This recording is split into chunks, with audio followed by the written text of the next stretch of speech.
So yesterday we had a discussion about Jordan retros and how nowadays you could pretty much walk into any local mall, grab you a nice pair of J's, which that very same pair of Jordans, say years back, probably would have sold out instantly, right? So why are Jordans not selling as fast as they once did, right? A lot of you guys had some great feedback in the comment section. Some people were mentioning that they kind of phased out of that style, no longer wear Jordans anymore and have kind of moved on to other brands. Some people would blame oversaturated, just too many releases to keep up with. Too many Jordans dropping, back to back. Also, people mentioned comfort, but as far as the biggest point, it kind of seemed to be price, how Jordan brand continues to increase the price.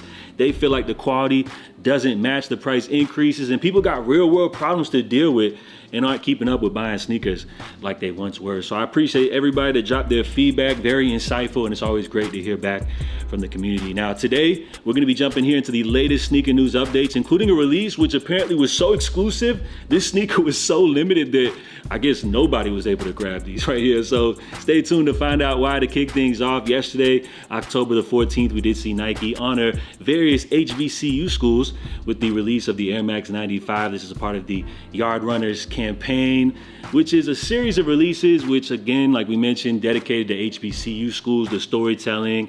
It represents all the alumni, the students currently at those schools. So as far as the colleges represented, we got Norfolk State. We also have here, this pair right here is for Spelman, interesting. And then you got FAMU, as well as we got Morehouse. So as far as the stock limited for the sneakers drop, according to Eldon Monitors, they keep track of the inventory that Nike loads up via the app for these particular drops. They were saying around 1,200 pairs per color, which if you break that down by size, you're looking at it probably like around 100 pairs per size. So if you did happen to miss out on this drop, Nike did also release these with some of their retail partners, right? So you can head over to DTLR. Hibbert also does have some sizes available as well. So just curious to know if any of you guys picked up any of these pairs, and out of the four, which one would be your favorite? I kind of rock with these right here. Colors are going crazy, but I may be a little biased here for FAMU, due to the fact we're down here in Florida. Love the orange, love the green. I feel like those go crazy. Now, we also have a first look here at the New Balance 9060. This is the bread color, which I feel like what took them so long to drop a bread colorway of the 9060, which, remember, we talked about people that are kind of tired of Jordans. They've kind of phased out of those styles, mentioning they're looking for more comfortable sneakers. Nowadays, those very same people, you could catch them rocking a pair of 9060s, which I feel like has had almost like an organic kind of growth. This is a shoe which you see a lot of people rocking nowadays. And as far as a bread color, I feel like this would be a perfect release, as these are slated to drop coming up this holiday season. On top of that, probably shouldn't be too difficult to be able to cop these right here, which will be retailing for $150. So let me know how y'all feel about those ones. We also got a first look here at the Jordan 1 Low Olive, right?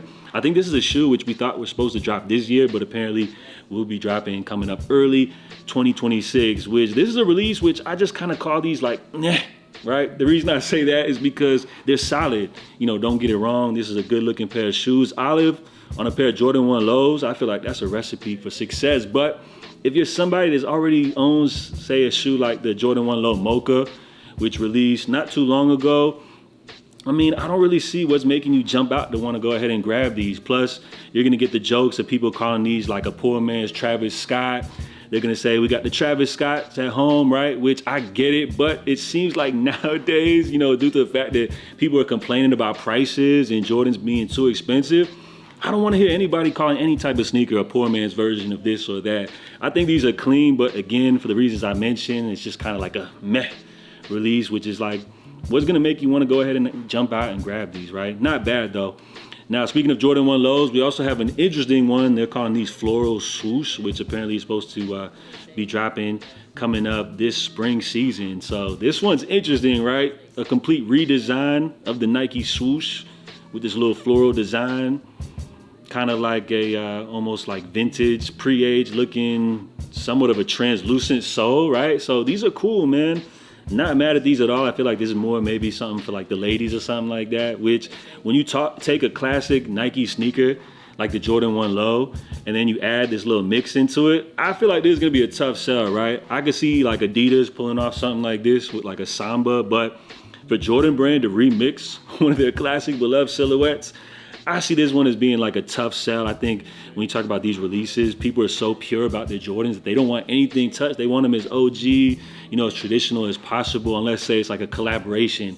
And if there's no big name or anything attached to a shoe like this, I really see these as being a tough sell and probably sitting, going on sale, which is great because if you like these, maybe you'll be able to grab these joints for under retail, right? Now, as far as this next pair, this is gonna be a huge one. Shout out to our guy 80 Sneaks, the legend, on this look right here, which low key, he's kind of selling me on these right here, right? We got the Lilac Air Max 1000 set to actually drop coming up tomorrow, October the 16th. Now, when we first heard about this sneaker, the 1000, right? Nike taking their iconic Air Max line to the future with a model like the 1000, partnering up with Salehe, the leader in 3D printing technology.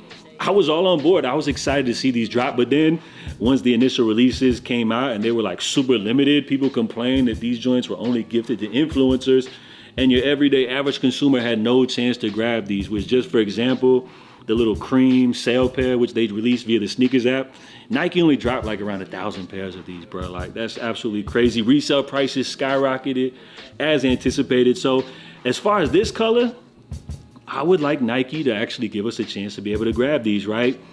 And let's go ahead and take a look at what these joints look like right here, right? So here's a little in-hand shot. Y'all see what's happening? These are cool. Now, if you actually are salty about missing out on the initial drop, the good news is, as far as the Salehe drop, it looks like they're actually going to be partnering up with Equal, right? Everybody's favorite method when you talk about releases. It seems like people feel like they have more of a fair chance, right? As far as the last time these dropped via Salehe's website, people complained about bots. These joints selling out instantly. So for them to release these via raffle, I think is the way to go. So as far as the official raffle, I'll go ahead and link that in the comment section down below. And it looks like that will be going live tomorrow. Good luck to everybody trying to enter for that. And hopefully, they'll actually drop more than 1,000 pairs this go around, right? Now, lastly, before we bounce, I want to talk about Salehe Bembury because he actually just dropped a brand new silhouette, right? You guys know him. I first heard about Salehe probably from his days working at Yeezy. He had some huge New Balance collaborations, and probably one of his more noteworthy contributions to the sneaker game would be his partnership with Crocs, right? The Polex line, which that was going crazy years back, which it seems like nowadays the hype behind the Polex line has kind of fizzled out a little bit. But of course, how long are you going to be able to keep releasing hype, new colors of just the same model, back to back, right? So as far as Salehe, it looks like he's actually going to be jumping out into his own venture here into the footwear world, actually releasing his own sneaker, which we do have an interesting quote. I'm not sure which article this came from, what publication, but they were saying that actually Salehe actually turned down a multifaceted deal with Nike, right? Which would have been crazy. So he would have actually been included in collaborations with LeBron James all the way through Converse. So big things over there. Remember, he recently also took over a title with Puma Hoops. So he's been doing a lot of huge deals, but I guess the terms of the Nike deal maybe would have held him back so much that he decided to turn things down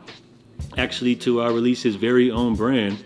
I guess they call them Spun. So here's a look at the silhouette, which I would say not really so much my cup of tea, but then again, every shoe's not for everybody, right? And as I always like to say, if you guys like them, I love them. Now, when you talk about Salehe's design references, I always say that he's kind of like inspired by the outdoors, usually with like the funky, crazy type of colors, but his sneakers are also functional at the same time. So as far as this pair, it seems to kind of give off like an outdoor hiking type of shoe, which of course, when you talk about a Salehe sneaker, what else would you expect? Now, this sneaker did actually drop, I guess, yesterday or maybe the day before, which according to Chef Doomy, he's chiming in talking about Be a Sponge inaugural launch is going well.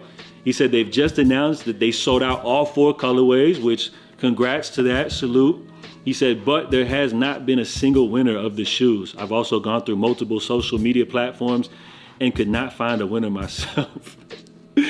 Bruh, that's crazy, right? So we just talked about a shoe like the Air Max 1000, which people were pissed off about how exclusive, how limited they were, which when you talk about it from the brand standpoint, I understand why they make these shoes so limited, because bringing a brand new silhouette, a brand new shoe to the market is definitely difficult. And now in the internet era that we live in, anytime somebody just drops something new, people are gonna just roast it, say it's trash. So how does Nike and these big brands get people to actually pay attention to some of these new hype releases? Well, they have to make them exclusive and limited, which, you know, everybody's gonna have their different things to say about that, you know, being pissed off that the shoe can't be grabbed.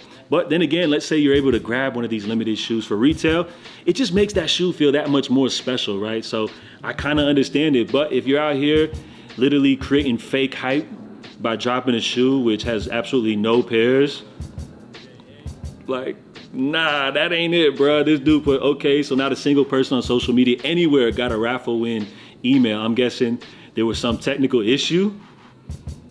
If you're launching a shoe line, you gotta have a store that takes orders and can process returns and exchanges. What happens if they don't fit?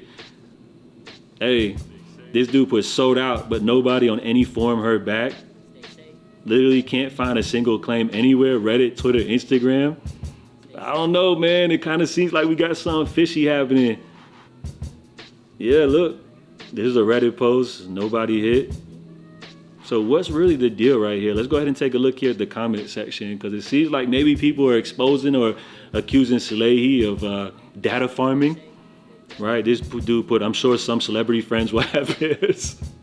Yeah, of course they're gonna gift out pairs to influencers, right?